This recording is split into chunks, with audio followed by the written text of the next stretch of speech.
जय हिंद दोस्तों, हमें अक्षय सर नारदीगंज वाले। और आज का जो टॉपिक है क्लास 12th है फिजिक्स में, सुपर पोजिशन प्रिंसिपल। ऐसे तो बोर्ड पर लिखा हुआ आप देख लिए होंगे सुपर पोजिशन प्रिंसिपल।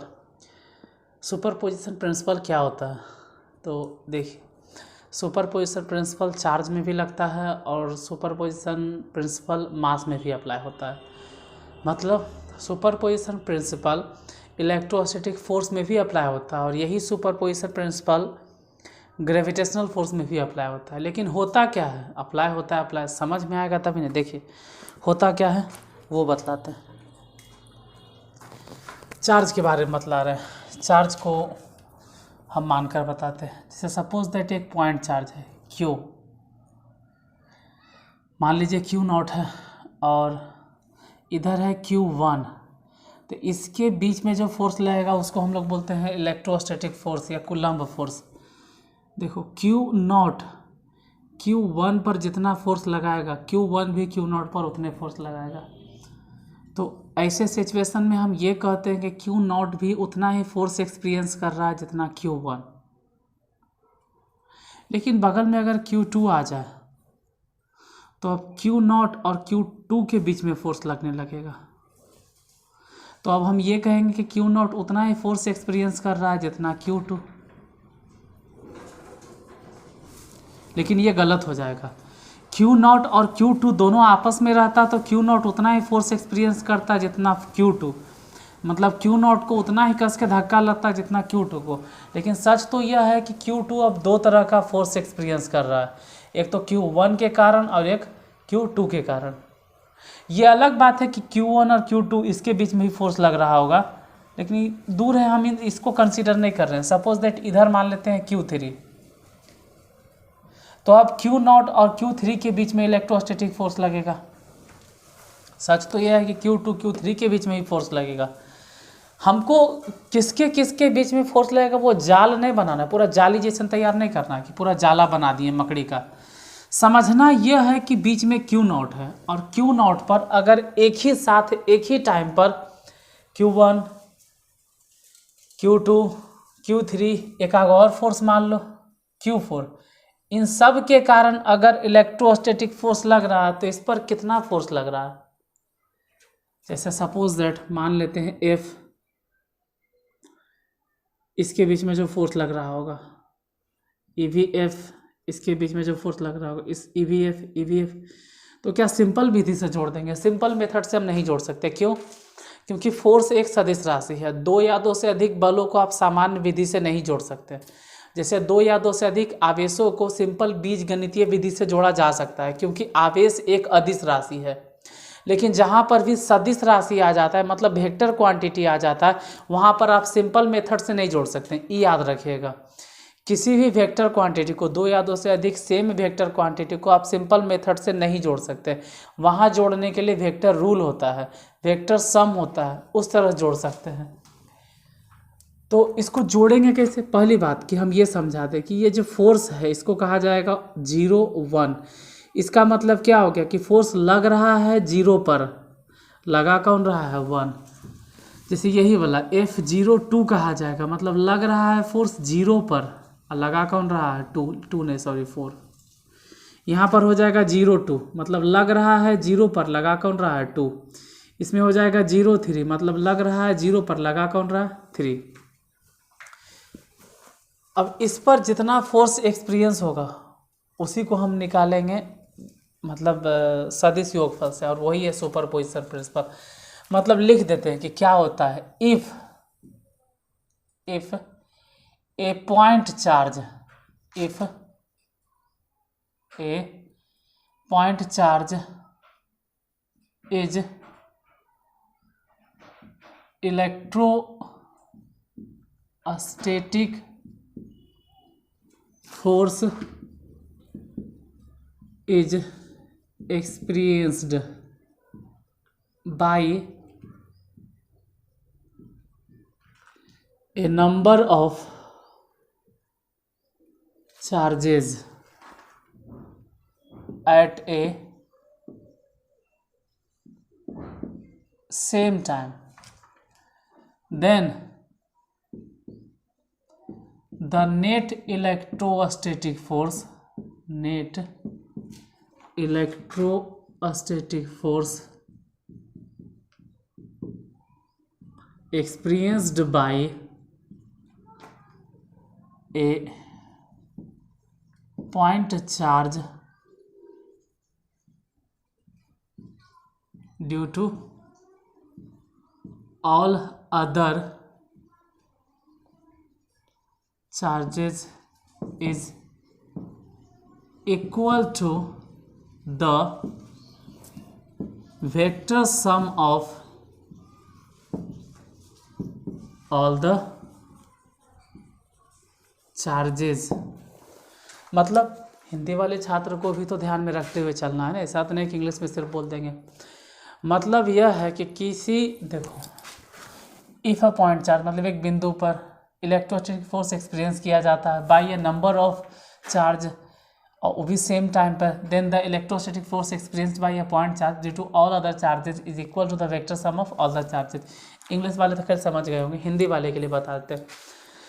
अगर किसी बिंदु आवेश के द्वारा, यदि किसी बिंदु आवेश के द्वारा एक ही समय पर, देखिए हिंदी वाले आप ध्यान से लिख लीजिएगा, हम हिंदी भी बोल रहे हैं, इग्नोर मत करना।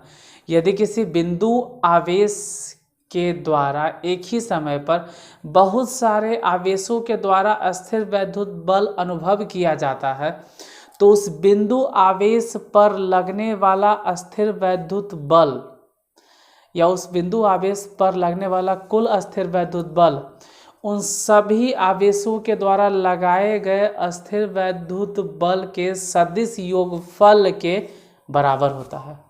इसे ही अध्यारोपण का सिद्धांत कहते हैं। ये तो हो गया डेफिनेशन इंग्लिश में और हिंदी में। मतलब अगर एक पॉइंट चार्ज है, और देखिए डेफिनेशन को रटना नहीं है, अगर किसी एक पॉइंट पर, जैसे क्यू नॉट था ना, क्यू नॉट पर अगर किसी एक बिंदु पर एक ही समय में दो या दो से अधिक आवेश अस्थिर वैद्युत बल लगाता है, यदि किसी एक बिंदु आवेश पर एक ही समय में दो या दो से अधिक बिंदु आवेश इस पर अस्थिर वैद्युत बल लगाता है तो इस अस्थिर आवेश पर या इस क्यू नॉट पर परिणामी अस्थिर वैद्युत बल इन सभी के द्वारा लगाए गए अस्थिर वैद्युत बल के सदिश योगफल के बराबर होता है। अरे सिंपल सी बात है कि इस पर कितना फोर्स एक्सपीरियंस होगा, तो सबके द्वारा जो फोर्स लग रहा है उसको जोड़ दीजिए। मतलब पहला फोर्स, दूसरा फोर्स, तीसरा फोर्स, चौथा फोर्स, जोड़ दो सबको। तो क्या फोर्स को सिंपल विधि से जोड़ेंगे? नहीं जोड़ेंगे, क्योंकि फोर्स कौन सी क्वांटिटी है? वेक्टर क्वांटिटी है। बल एक सदिश राशि है, तो सदिश के नियम से जोड़ेंगे। तो वही तो बोल रहे हैं कि अगर किसी बिंदु आवेश पर एक ही समय में दो या दो से अधिक आवेशों के द्वारा स्थिर वैद्युत बल आरोपित किया जाता है तो उस निश्चित आवेश पर परिणामी बल जो होगा उन सभी आवेशों के द्वारा लगाए गए बलों के सदिश योगफल के बराबर होगा। मतलब इन सब के द्वारा जितना फोर्स लग रहा है सबको जोड़ दीजिए, लेकिन सिंपल मेथड से नहीं जोड़ना है, वेक्टर के नियम से जोड़ना है। वही यहाँ पर है, vector sum of all the charges. Vector sum, देखो, point charge due to all other charges equal to the vector sum of all the charges नहीं होगा, vector sum of the forces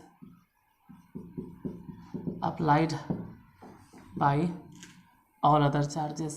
अच्छा, उधर तो दिखाई भी नहीं देगा, उतना दूर चल जाएंगे तो ऑल अदर चार्जेज।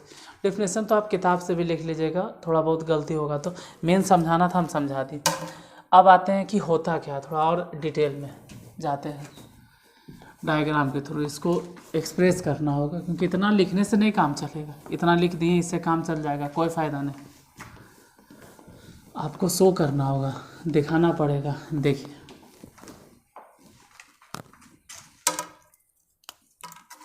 फिर से वही सब कार्टेशियन प्लेन बनाना होगा।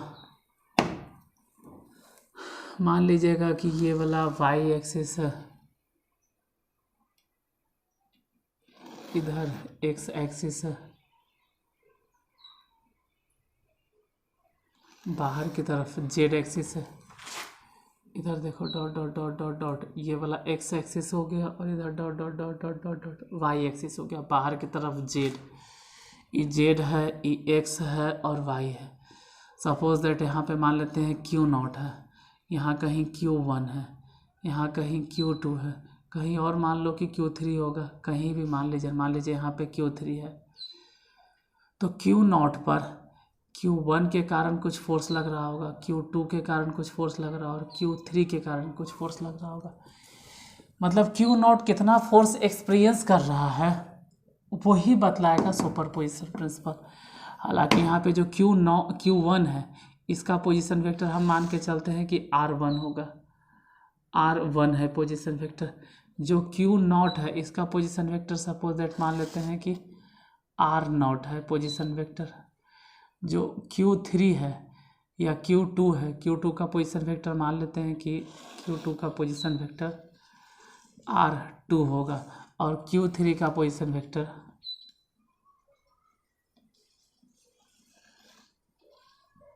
R3 मान लेते हैं। इतना सारा थोड़ा जैसे तैसे हो गया कंजस्टेड, इन सबको हटा देते हैं, कन्फ्यूजन हो जाएगा। ठीक है, सबको हटा दीजिए, अब सिंपल वे में समझ में आएगा। अब ये बतलाना है कि Q0 कितना फोर्स एक्सपीरियंस करता है। देखिए,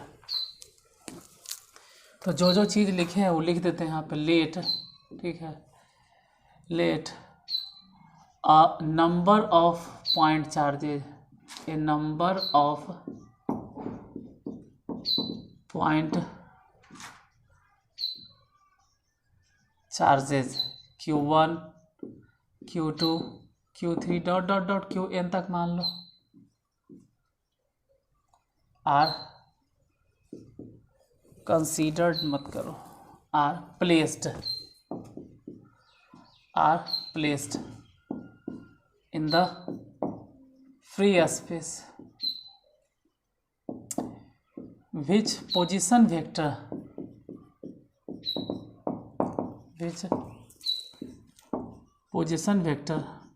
R1 R2 R3 dot dot dot Rn तक and a test positive charge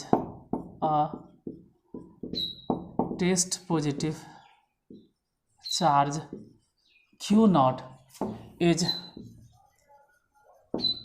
considered with position vector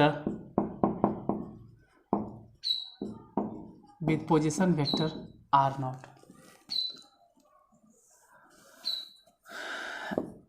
and the electrostatic force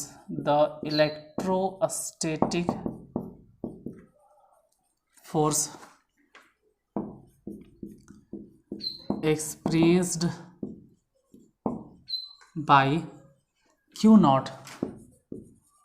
due to Q1 Q2 Q3 dot dot dot dot Qn तक R क्या क्या हो जाएगा।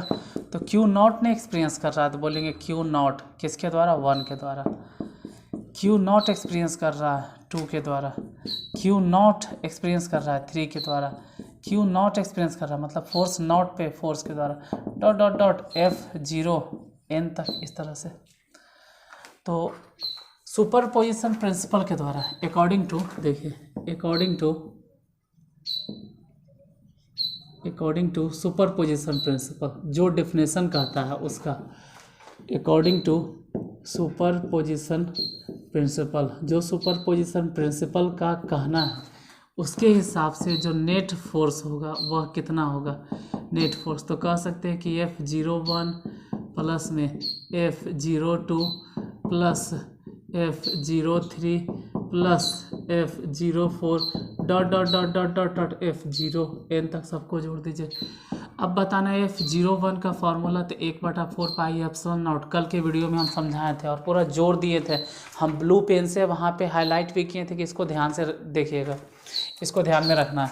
1/4 pi epsilon not और not पे लग रहा है तो Q0 और किसके द्वारा, 1 के द्वारा, बटा में R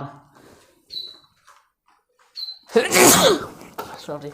अगर याद होगा तो ये भी बताए थे कि यहाँ पे नॉट और माइनस में R1, इस तरह से मोड ऑफ में घेर के होल क्यूब लिखे थे। अगर कल वाला बात याद होगा तो फिर R0 माइनस में R1। अब अगर कल वाला आप नहीं देखें और आज डायरेक्ट देख रहे हो तो गया काम, आपको समझ में नहीं आने वाला। 1/4 पाई एप्सिलॉन नॉट, यहाँ पे क्यू नॉट, क्योंकि नॉट है, और Q2 बटा में R नॉट माइनस में R2, वेक्टर का नोटेशन दे दो एरो, मॉड ऑफ में whole Q into R naught minus में R2 एरो, इसको घेर के लिखेंगे। इसी तरह से डॉट डॉट डॉट लंबे, 1 मिनट ना दिखाई देता है ना, चलिए इसके आगे नहीं लिखना क्योंकि आपको दिखेगा नहीं। तो हुआ क्या, F इक्वल टू सभी में से कॉमन ले लो, सब में से, तो सब में से कॉमन क्या लेंगे, 1/4 पाई एप्सिलॉन नॉट, और क्या कॉमन ले सकते हैं, सभी में क्यू नॉट होगा, क्यू नॉट कॉमन ले लिए, तो बच गया कितना, जो बच गया उसको सोच समझ के लिखना। यहाँ से बच गया Q1, आगे बचेगा Q2, आगे बचेगा Q3, तो कहेंगे कि Q बच गया, Q1 यहाँ से प्लस Q2 प्लस Q3, तो प्लस प्लस बच रहा है, तो प्लस प्लस के लिए हम सिग्मा लगा देते हैं, Q1 plus Q2 plus Q3, sigma लगाते हैं। सिग्मा स्टार्ट होगा I बराबर 1 से और जाएगा n तक, यहाँ पे लिख देंगे I, QI मतलब, इसका मतलब है QI का मतलब हो गया 1 Q1 plus Q2 plus Q3 plus Q4, sigma मतलब जोड़ होता है, तो हो गया बगल में। इसमें से R नॉट बचा, R नॉट वहाँ भी बचा होगा, R नॉट वहाँ भी बचा होगा, लेकिन सभी में जो बचा होगा इसमें R1 माइनस होके R2 R3, तो RI लिख दो और वेक्टर का नोटेशन लगा दो एरो, बटा में नीचे क्या बचा होगा R नॉट, तो R नॉट तो होगा एरो, फिर R1 यहाँ से बगल वाले से R2, उसके बगल से R3, यानी RI लिख दो न एरो अपने साथ, इतना के होल के, इसको घेर के लिख दीजिए। यही जो लास्ट में हम लिखे हैं ना, यही है सुपरपोजिशन प्रिंसिपल, ये वाला। ये थोड़ा सा कंडेंस्ड करके लिखे हैं, ये थोड़ा सा और एक्सपेंस करके लिखो, 3 4 5 6 ऐसे ही लिखना है। अगर ये लिखते हैं सही है, नहीं लिखते हैं तो बात ही अलग है। वैसे तो कोई कहे कि हम कुछ लिखवे नहीं करेंगे फिजिक्स में, तब तो बात ही अलग है। देखिए जो आपको अच्छा लगता है, जो बहुत इजी लगता है पढ़ने में, आप वही पढ़ना चाहते हैं, और सामने वाले टीचर भी आपको वही पढ़ाना चाहते हैं जो बहुत अच्छा है। और मेरा कहना है कि आप एक बार किताब खोल के देखिए, आप एक बार किताब पलट के देखिए, और किताब में देखिए कि क्या यह सिलेबस में है। आप मेरा बात मत मानो, NCERT है या कोई भी किताब है, किसी भी किताब का हम नाम नहीं ले सकते यूट्यूब पे, ठीक है। आप कोई भी किताब उठाइए और उस किताब को देखिए कि आपके किताब में सिलेबस क्या है, क्या सिलेबस के आधार पे आप पढ़ रहे हैं, या फिर ये सिर्फ पढ़ रहे हो जो तुमको अच्छा लगता है, जो आपको अच्छा लगता है, मतलब ये अच्छा है, मतलब अच्छा लगता है, समझ में आता है, समझ में आता है, बहुत अच्छा बात है, शाबाश। लेकिन क्या वो सभी चीज़ समझ में आता है जो आपको पढ़ना है आपके सिलेबस में? आप कभी सिलेबस खोल कर ही नहीं देखते हैं। यहाँ तक कि स्टूडेंट तो ISC का सिलेबस खोल के भी नहीं देखता, इंटर का भी नहीं, 12th का तो किताब ही खोलना नहीं चाहता है। गजब है यार, जो पढ़ा दिए हम या फिर कोई भी टीचर वही पढ़ के रह जाता। कभी एक बार किताब खोलो, ठीक है, किसी टीचर पे आंख बंद करके इस तरह से विश्वास मत कीजिए। आप अपना सिलेबस देखिए, क्या पढ़ना है या नहीं है। ऐसा तो नहीं कि जो सिलेबस में है वो भी आपको नहीं पढ़ाया जा रहा, कम से कम सिलेबस देखो। तो आज सुपरपोजिशन प्रिंसिपल तो हो गया, इसके आगे चलेगा कंटिन्यूअस डिस्ट्रीब्यूशन ऑफ चार्जेस। तो कंटिन्यू और थोड़ा बहुत इंग्लिश हिंदी में है तो इसके लिए मैटर नहीं करता है। ये सब डिस्क्रिप्शन आप हिंदी में भी गौर से देखोगे तो समझ में आ जाएगा क्या कह रहा है। माना कि बहुत सारे बिंदु आवेश हैं Q1 Q2 Q3 जो कि फ्री स्पेस में रखे गए हैं, और जिनका position vector R1 R2 R3 Rn है, ठीक है। और एक परिच्छन धन आवेश Q0 है जो कि जिसका पोजीशन वेक्टर मान लिया गया है R0। तो इलेक्ट्रोस्टैटिक फोर्स जो कि Q0 के द्वारा महसूस किया जाता है, Q1 Q2 Q3 के द्वारा जो लगाया जा रहा है वो है F01 F02 F03 F04 dot dot. बाकी तो क्या इंग्लिश क्या हिंदी सब सेम है। तो ठीक है, आगे की क्लास के लिए नेक्स्ट वीडियो में मिलते हैं। आज के लिए धन्यवाद।